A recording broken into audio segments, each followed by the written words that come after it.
Hey everyone, and welcome back. We're going to be diving into the world of behavior chains today. Those sequences of actions that create those everyday skills we might take for granted. Yeah, definitely. Behavior chains are so important to ABA, and, understanding them can really change how you approach teaching and learning. Okay, so let's break it down. What exactly is a behavior chain? Well, think of it like a recipe. Each step, each little link in the chain leads to the next one, and it eventually gets to that final outcome, just like following each instruction in a recipe leads you to a delicious dish. I like that. So like making a sandwich, you get the bread and then the peanut butter and then the jelly, and then you put it all together. Each action is like a link in the chain. Exactly. And the source material actually illustrates this with Charlie brushing his teeth. Oh, cool. Yeah, he goes through the whole sequence, putting the paste on the brush and brushing and rinsing, putting the brush away. And then the final reward is Dad reading him a story. But that only comes after he completes the whole chain. Right, so that's where reinforcement comes in that final reward. Exactly. That motivates Charlie to do the whole thing. And the source material uses this analogy of Russian nesting dolls. I love that, Yeah. to visualize this. So each doll represents a behavior. And just like those dolls fit neatly inside each other, all those smaller behaviors fit within the larger chain. Okay, that visual really helps. So why should ABA professionals care about behavior chains? What makes them so important? Well, think about all the skills we help our clients learn.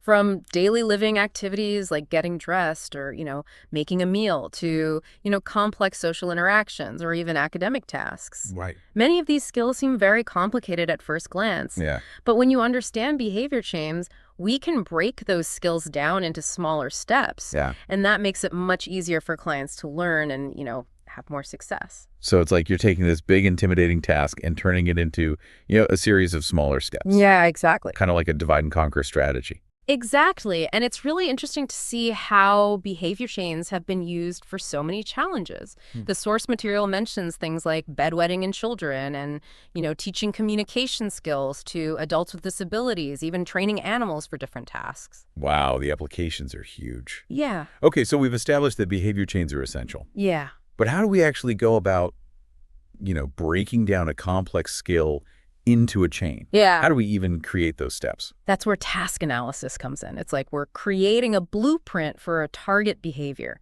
We have to carefully identify each individual step in that behavior, just like a recipe. So if we were teaching a child to tie their shoes, we would break down the entire process into steps, like crossing the laces, making a loop, wrapping the other lace around, pulling it through. Yeah, all those little actions we usually don't even think about. Right.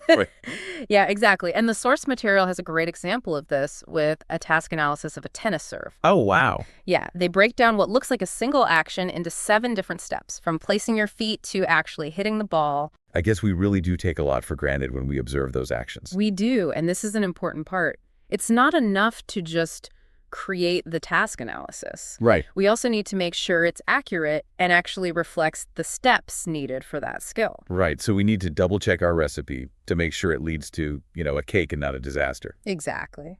How do we validate a task analysis? Well, the source material outlines a few different methods. We can observe someone performing the skill, we can consult with experts, and we can even try performing the task ourselves. I can imagine that it might be humbling for a seasoned ABA professional to try to remember how to tie their shoes. You'd be surprised. We often might discover a missing step or realize the order needs to be adjusted.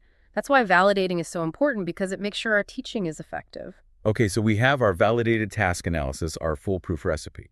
Now, how do we actually teach the chain to our client? Now, this is where it gets really interesting. There are different methods for teaching behavior chains. Yeah, you're right. We have forward chaining, backward chaining, and total task chaining. Okay. They each have their strengths and weaknesses and are good for different learners. Okay, let's unpack these. Let's start with forward chaining. What is that? Forward chaining is pretty straightforward. You teach the first behavior in the chain until it's mastered, and then you add the second one, and so on. Okay. The source material gives an example of teaching assembly tasks to adolescents using forward chaining. Okay, that makes sense. So if we were teaching a child to make their bed, we would start with pulling the sheets up to the top of the mattress, then smoothing out the wrinkles, and then placing the pillows. Exactly. Each step builds on the one before. Makes sense. Yeah. Now, backward chaining is the reverse of that. Uh-huh. You start by teaching the last step in the chain, and then you work backwards. Yep. So with bed making, we'd start with putting the pillows on, then work backward to smoothing the sheets and pulling them up. Yeah. Why would we choose backward chaining instead of forward chaining? Well, with backward chaining, the learner gets to experience that sense of accomplishment and the reinforcement that comes with it much sooner because they get to complete the final step early on. Okay. This can be really motivating for some learners, and the source material actually mentions a study where they used backward chaining to teach computer skills to adults with disabilities. Interesting. So it's all about finding what motivates the learner. Now, what about total task chaining? Total task chaining is where you teach all of the steps in the chain simultaneously, and you just provide support as needed. Okay. This is a good approach for learners who can handle learning multiple steps at once, and it helps if they can benefit from seeing the big picture.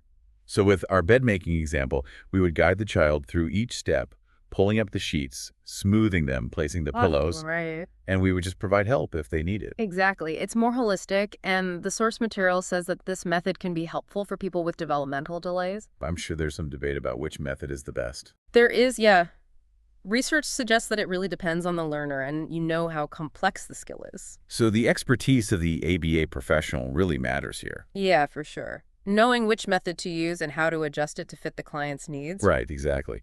Speaking of data, I know reinforcement is really important to teaching behavior chains. Yeah. How do we actually use reinforcement to build and maintain those strong chains? Reinforcement is like the glue that holds those links together. It motivates the learner to finish the chain, and it strengthens the connections between each step. And we talked about terminal reinforcement, the reward at the end of the chain.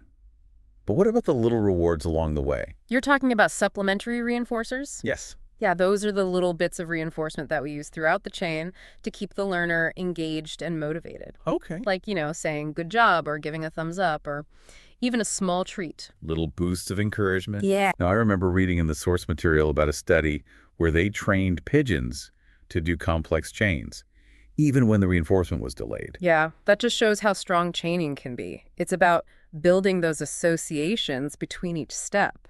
So it doesn't even have to be an immediate reward. Right. Now, I'm sure there were times when things don't go smoothly. Yeah. What are some of the challenges that ABA professionals run into when they're teaching behavior chains? One common challenge is unwanted chains. Those are like habits or problem behaviors that mess up the chain. Like Flora and her donuts, right? You can't resist those donuts on her way to the produce section. Exactly. Those unwanted chains can be really tricky to break. We have to figure out why the behavior is happening, what's triggering it. Right. And then we have to come up with strategies to block the unwanted chain or unchain those behaviors. So for Flora, we might try having her eat a healthy snack before going to the store so she's not hungry for donuts. Yeah, or we could help her walk a different way through the store so she doesn't even see them. So we're breaking the association. Yeah, exactly. We can also block the behavior so it can't happen. Yeah. Or we could unchain it. Where you break the links in the chain. So we're like rewiring those pathways. Now, I imagine teaching social skills uses a lot of behavior chains. Oh, yeah, for sure. Think about all the steps involved in starting a conversation or asking for help or even just responding to a compliment correctly. These are all chains. It's like social skills are an intricate dance Yeah, that's a great way to put it. where each step leads to the next. And just like with other skills, task analysis is essential for social skills too. Right. Breaking those interactions into steps will really help. And we have a lot of tools to teach these skills, don't we? Chaining, modeling, prompting reinforcement. You do? It's all about using the right ones. Yeah, absolutely. And the source material mentions a really cool technique called social stories. Oh, yeah. These are basically visual stories that describe social situations. Okay. They help people, especially children with autism, understand what's expected of them. So it's like a roadmap. Yeah, exactly. And the source material has an example of a social story about lunchtime at school. Oh, cool. It shows all the steps, like getting lunch and eating politely and cleaning up and talking to your friends. Social stories can be really powerful tools. Yeah, they can. They can help people navigate social situations with more confidence. It sounds like there's a lot we can do to help our clients build those important social skills. It's amazing how behavior chains are like everywhere in our lives. Yeah. From basic skills to those complex social interactions.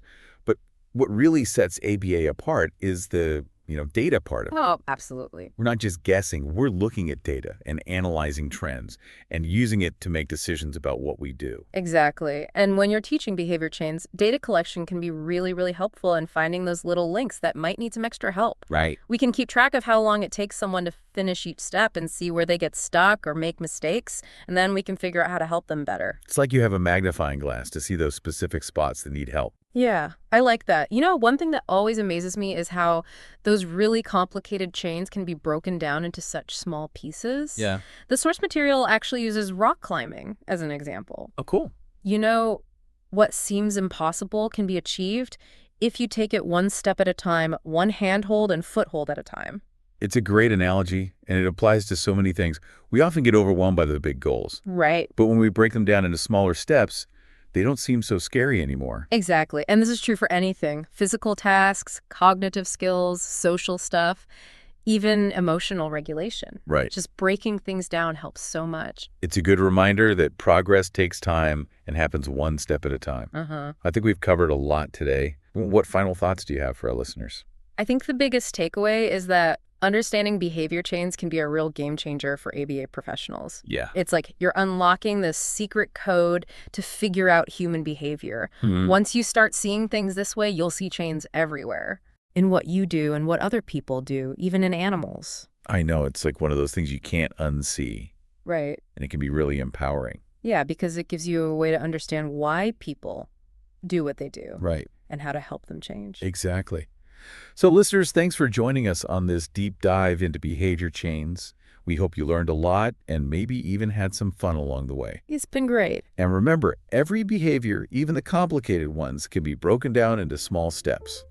So go out there, embrace those chains, and keep making a difference. Yeah. Until next time, keep learning, keep growing, and keep those chains moving.